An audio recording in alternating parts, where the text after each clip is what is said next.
जरा सोचो, अगर तुम एक वीडियो गेम के अंदर ही पहुंच जाओ। कुछ जैसा ही होता है हमारी आज की कहानी में। कहानी की शुरुआत एनकॉम टेक्नोलॉजी के सीईओ केविन से होती है, जो अपने बेटे सैम को अपनी नई गेम के बारे में बता रहा था। ये एक खास किस्म की गेम थी जहां लोग एक डिस्क की मदद से लड़ा करते थे। साथ ही उस गेम की दुनिया में कई अजीबोगरीब चीजें भी थी। केविन ने ये गेम ट्रोन और अपने सीईओ प्रोग्राम के साथ मिलकर बनाई थी, जो हूबहू उसके जैसे ही दिखती थी। अपने पिता के मुंह से इतनी तारीफ सुनने के बाद अब सैम उस गेम के बारे में और जानना चाहता था। केविन ने ये काम किसी और दिन पूरा करने का फैसला किया और वो सैम को अलविदा कहकर अपने ऑफिस की तरफ निकल गया। पर थोड़ी ही देर बाद हर एक न्यूज चैनल पर केविन की गायब हो जाने की खबर चल रही थी। साथ ही न्यूज में केविन की बीबी के बारे में भी बताया गया, जिसकी मौत कुछ साल पहले कार एक्सीडेंट में हुई थी। इसका मतलब साफ था कि अब सैम बिल्कुल अकेला हो गया था। कुछ साल बाद सैम ने इनकॉम टेक्नोलॉजी का सबसे बड़ा हिस्सेदार बनने के बावजूद अपनी ही कंपनी के एक सीक्रेट रूम में छुपकर घुसने की कोशिश की। सैम की इस कोशिश के बाद एक सिक्योरिटी गार्ड की नजर उस पर पड़ी और उसने तुरंत ही सैम का पीछा करना शुरू कर दिया। सिक्योरिटी गार्ड सैम का पीछा करते करते बिल्डिंग के साथ तक पहुंच गया। जहां पहुंचकर सैम ने सबसे पहले तो उसे अपना चेहरा दिखाया, फिर अपने पैराशूट के साथ बिल्डिंग की छत से छलांग भी लगा दी। लेकिन उसके नीचे उतरते ही पुलिस ने उसे अरेस्ट कर लिया। लेकिन एनकॉम का सबसे बड़ा हिस्सेदार होने की वजह से कुछ ही घंटों बाद पुलिस को उसे छोड़ना पड़ा। अपने घर पहुंचने के बाद सैम की मुलाकात एलम से हुई, जिसने उसे केविन के आर्केड ऑफिस से आए हुए एक सिग्नल के बारे में बताया। पर असल में ये ऑफिस पिछले 20 साल से बंद था, इसलिए सैम को एलन की बात पर विश्वास नहीं हुआ। वो अपने पिता को एक खुदगर्ज आदमी मानता था, जो बिना उसकी परवाह किए उसे छोड़कर चला गया। पर जाने से पहले उसने सैम को आर्केड ऑफिस की चाबी पकड़वाई। एलन की बात सुनने के बाद सैम ने एक बार आर्केड रूम में जाने का फैसला किया। जहाँ पहुंचकर उसकी नजर एक दरवाजे पर पड़ी, जो उसे एक खुफिया ऑफिस में ले गया। सैम जानता था कि ये उसके पिता का ही ऑफिस है। वो वहाँ पर अपने पिता की सालों पुराने कंप्यूटर को चलाने लगा, पर इसी बीच उसने गलती से एक लेजर लाइट को ऑन कर दिया, जो उसे तुरंत ही एक ट्रांसिटी दुनिया में ले आई। जब सैम आर्केड रूम से बाहर निकला, उसने देखा कि अपने आसपास की दुनिया कुछ ज्यादा ही हाईटेक हो गई थी। तो इस शहर का नाम था ग्रेट सिटी। वहाँ पर एक रोबोट ने आकर सैम को अलग अलग गेम में हिस्सा लेने के लिए चुन लिया, जिसके बाद उसे एक खास कमरे में ले जाया गया, जो उसे एक स्पेशल सूट पहना कर तैयार किया जाएगा।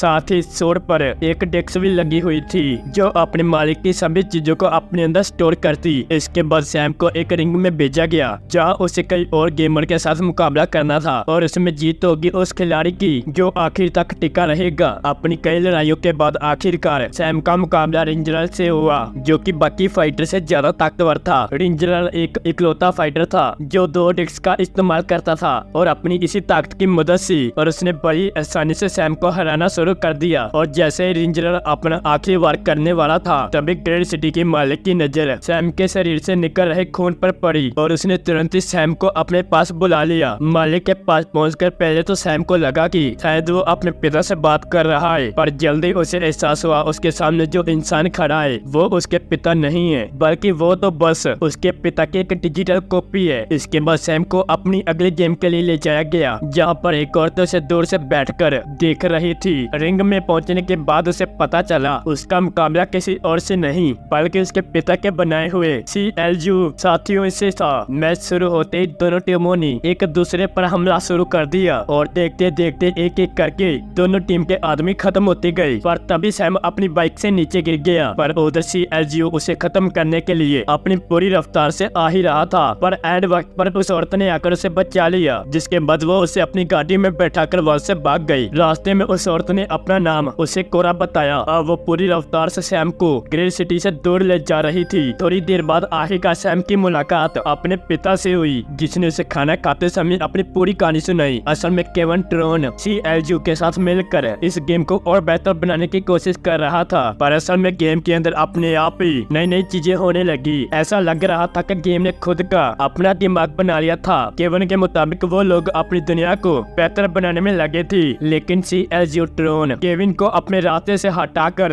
ग्रेट का इकलौता मालिक बनना चाहता था। और जब ट्रोन ने CLU का मुकाबला करने की कोशिश की तो CLU ने उसे भी खत्म कर दिया, जिसके बाद से फिर वो कभी दिखाई नहीं दिया। केविन किसी तरह अपनी जान बचाकर भागने में कामयाब तो हो गया, लेकिन तब से अब तक वो इस गेम में फंसा पड़ा है और ग्रेट के दरवाजे को बाहरी दुनिया से ही खोला जा सकता है। अब सैम अपने पिता के साथ घर जाना चाहता था क्योंकि ग्रेड का दरवाजा अभी भी 8 घंटों के लिए खुला था। तभी केवन ने उसे बताया कि वो लोग ऐसा नहीं कर सकती क्योंकि CLGO असल में यही चाहता है। अगर CLGO के हाथ में केवन की डिस्क लग गई वो भी असली दुनिया में पहुंच सकता है। साथ ही सैम को पता चला आर्केड रूम के सिग्नल केवन ने नहीं बल्कि CLGO ने ही भेजा था। अब सैम किसी भी हालत में ग्रेड के दरवाजे तक पहुंचना चाहता था ताकि वो एलन की मदद से CLGO को सिस्टम से पूरी तरह मिटा दी। कोरा भी इसमें उसकी मदद करना चाहती थी, इसलिए उसने सैम को एक मैप दिया जिसमें जुजू नाम के एक प्रोग्राम की जानकारी थी जो समय आने पर उसकी मदद करेगा। मैप मिलते ही सैम अपने पिता की इजाजत के बावजूद केवन की बाइक लेकर ग्रेड सिटी की ओर निकल गया। पर थोड़ी देर बाद केवन को सैम अपने कमरे में नहीं मिला। केवन ने आखिरकार अपने ठिकाने से बाहर आकर सैम को ढूंढने का फैसला किया। शहर में पहुंचते ही सैम ने अपनी बाइक सड़क के बीचों बीच में छोड़ दी, जिसकी मदद से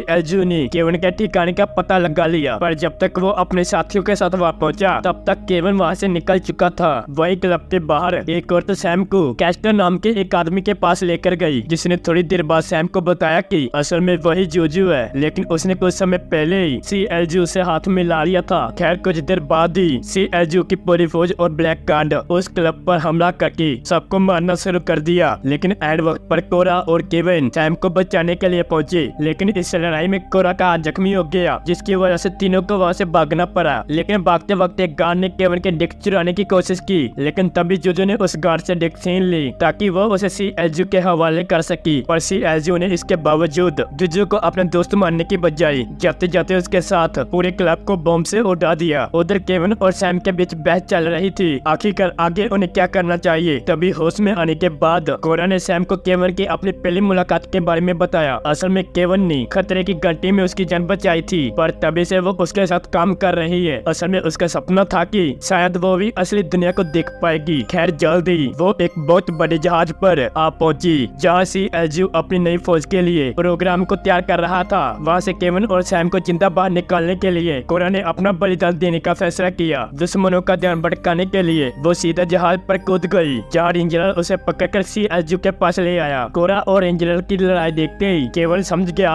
ये असल में रेंजर कोई और नहीं बल्कि उसका तीसरा साथी ट्रोन ही था, जिसे CLGO ने रीप्रोग्राम करके अपना फौजी बना लिया। उधर CLGO अपने गार्ड्स को भाषण दे रहा था कैसे वो असल दुनिया पर हमला करके कब्जा कर लेंगी। वही दूसरी ओर सैम ने ज्यादा न सोचते हुए सीधा जहाज पर कूद कर कोरा और केवन के डिस्क को बचाने का फैसला किया। और जैसे उसने कुछ गार्ड को खत्म करके डिस्क को उठाई तभी रेंजर भी वहाँ पहुँच गया, जिसके साथ कोरा भी थी। खैर कोरा और सैम ने साथ मिलकर टक्कर के मुकाबले में रेंजर को हरा ही दिया, जिसके बाद जल्द से सैम कोरा के साथ भाग कर फ्लाइंग टैक पर पहुंचा। वही CLGO अपने साथियों के साथ उनका पीछा कर रहा था। कोरा की जबरदस्त फ्लाइंग स्किल सैम के अचूक निशाने की मदद से उन्होंने CLGO के ज्यादातर साथियों को खत्म कर दिया, जिसके बाद आखिर में CLGO और रेंजर ही बचे थी। और जैसे रेंजर ने केवन की शक्ल देखी तो उसकी याददाश्त वापस आने लगी, जिसके बाद उसने उसका पीछा करना बंद कर दिया। वही सैम अब भी CLGO का मुकाबला कर रहा था। तभी अचानक रेंजर ने आकर अपनी पूरी रफ्तार से CLGO को टक्कर मार दी, जिसके बाद वो दोनों अपने प्लेन से नीचे गिरने लगी। पर नीचे गिरते CLGO ने किसी तरह रेंजर का बैकअप प्लेन छीन लिया, जिसके बाद वो तो वापस से प्लेन का पीछा करने लगा। वही रेंजर सीधा जाकर समुद्र में गिरा। ग्रेड के दरवाजे तक पहुंचने से पहले ही केवन ने अपनी डिस्क कोरा के साथ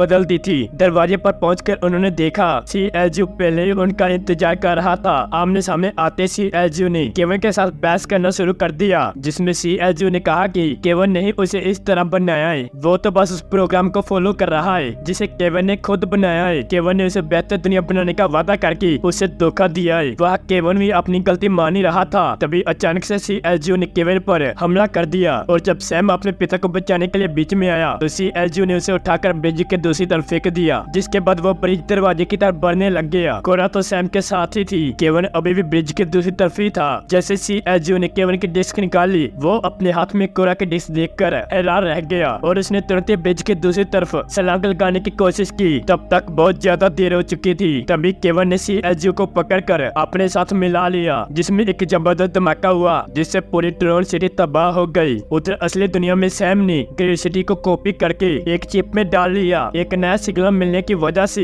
एलन भी आर्केड ऑफिस पहुंच गया था, जहां उसकी मुलाकात सैम से हुई। उसने उसे कहा कि मुझे माफ कर दीजिए, आपकी कही हुई हर बात सच थी। अब सैम ने खुद एनकॉम टेक्नोलॉजी को चलाने का फैसला कर लिया था और साथ ही उसने एलन को चेयरमैन की पोस्ट पर बैठाने का फैसला कर लिया। दूसरी तरफ अब कोरा भी असली दुनिया में पहुंच गई थी, जहां सैम उसे अपनी असली जिंदगी का सनराइज दिखाने लग गया। अगर वीडियो पसंद आई तो लाइक करना, चैनल को सब्सक्राइब करना। मिलते हैं अगली वीडियो में।